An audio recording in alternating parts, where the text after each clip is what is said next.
Mercedes-AMG division is very busy. They pretty much build a tuned version of every single normal Mercedes. Well, apart from the boring ones. Also, they make a load of engines for other manufacturers, such as Aston Martin, and they build the engines for the AMG Formula One team as well. But now, they're building an all-new AMG GT. Also, there'll be a Black Series. Now in this video I'm going to tell you all about this forthcoming AMG GT and show you some exclusive images of what it could look like. Anyway, I'm Mark Watson and you're watching CarWow. Buy, sell, CarWow. The current AMG GT, which is a very good looking car, has been around for a while now. In fact, it was first introduced in 2014. Since the AMG GT was released, a lot of other sports cars have come out which have kind of moved the game on a bit, such as the Porsche 911 992 generation and of course the Ferrari Roma. Don't worry though, all you AMG fans, because the firm is busy working on a new GT and it could be released before the end of the year. How do I know this? Well, have a look at these images, because this is the forthcoming AMG GT being tested as a prototype, hence the camouflage. First things first though, what is under that long bonnet? Well, it's going to be a 2-litre 4-cylinder turbo petrol mated to a hybrid system. I'm only joking, don't you worry, don't you worry. The car's still going to have Mercedes-AMG's brilliant 4-litre twin-turbo V8. Relax. And basically, it's the same engine that you get in the SL Roadster. However, the SL Roadster starts with a 55 model that has 476 horsepower. Don't think that's going to happen with the AMG GT though, because that will start with a 63 model, which will have 585 horsepower, which is around 60 horsepower more than the old AMG GTS started with.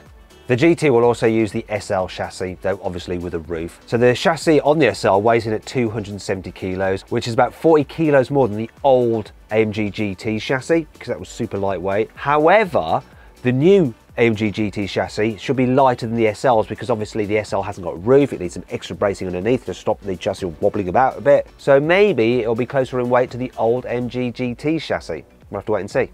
Also, time will tell exactly what the car will look like, but our insiders have actually created some exclusive images of what they think it's going to look like, and here's an image. So, same proportions as the SL and similar shape to the old AMG GT, but you can see that there are differences in terms of the grille design, the light design. Just looks a bit more aggressive than the SL.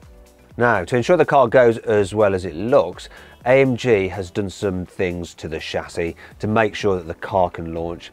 You see, one of the problems with the old AMG GT from a launching point of view was the fact that obviously it was just rear wheel drive, so it struggled to put its power down. Also, the 7-speed dual clutch automatic gearbox, when you launched it, it could suddenly bog down, which meant that you really just tootled away from the line. It didn't deliver its full performance over a quarter mile. Something that really matters to me. I'm not worried now though, because the new car is going to get 4-wheel drive. First AMG GT to ever have 4-wheel drive. Also, there's some other things that are going to help it launch.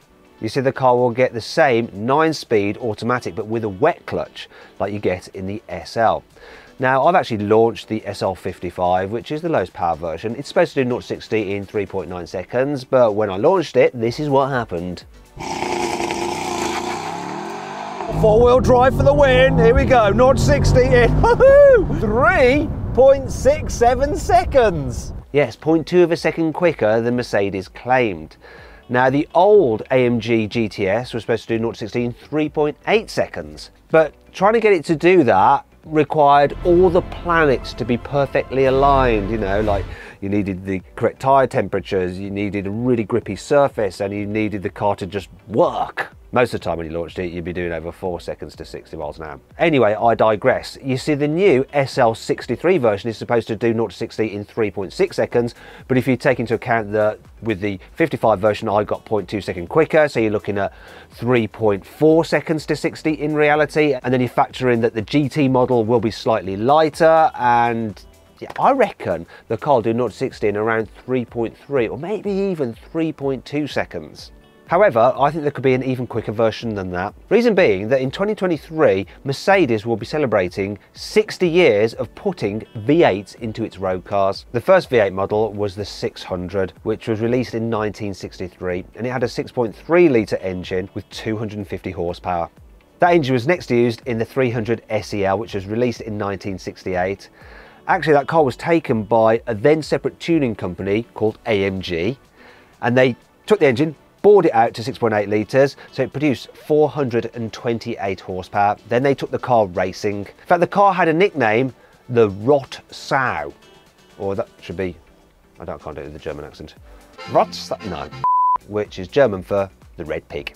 Since then, AMG has tuned a bunch of Mercedes V8s, and here's a montage of me launching some of them. Blimey. It's mental. It's quick. Whoa, what a noise. Blimey. AMG's philosophy is pretty simple. Figure out a way to take a car and just make it produce a lot more power. Now, in the past, that was just a case of tuning the engine, either bore it out, fit different cams, maybe turbocharge it. But nowadays, though, it includes adding hybrid technology, including that used in Formula One. I'm not just talking about the AMG Project One with its 1.6 litre petrol engine and 4 motors so that it produces 1,000 horsepower. It's happening to more normal cars too. For instance, there's the AMG Gt 63S E Performance Hybrid. It's a long name.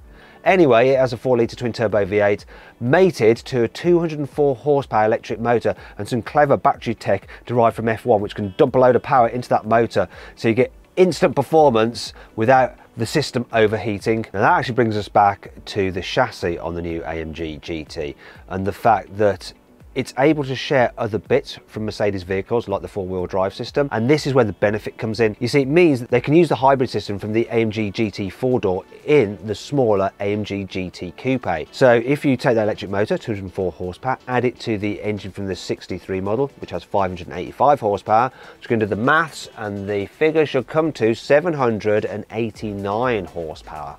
Oh yeah. Now, this isn't just me predicting stuff, because Mercedes will actually need such a car, because its rival Porsche is busy testing a hybrid version of the 911 Turbo, which obviously is going to have well over the 650 horsepower of the standard Turbo S. But I don't think Mercedes is going to stop there. You see, at some point they are going to build a Black Series version of the new AMG GT. And if you take the current car's engine, which has 730 horsepower, whack in the electrical system to take it all the way up to 934 horsepower. So how quick will that car be? Well, this is how quick the current AMG GT Black Series is when I launched it. Oh, it's on it now. That's good. Woohoo! 3.13 to 60. Now imagine you've got all that extra horsepower and 4-wheel drive. I reckon that car will be doing 0 to 60 in around 2.5 seconds. Now, before you get too excited, that next generation AMG GT Black Series is a long way off, and when it does arrive, it's going to be rather expensive. The current car is over £300,000 already, so the forthcoming one, you're probably looking at about £400,000, maybe even more. And that sort of makes the normal AMG GT seem far more reasonable at the predicted price of £100,000 when it goes on sale either later this year or early 2023.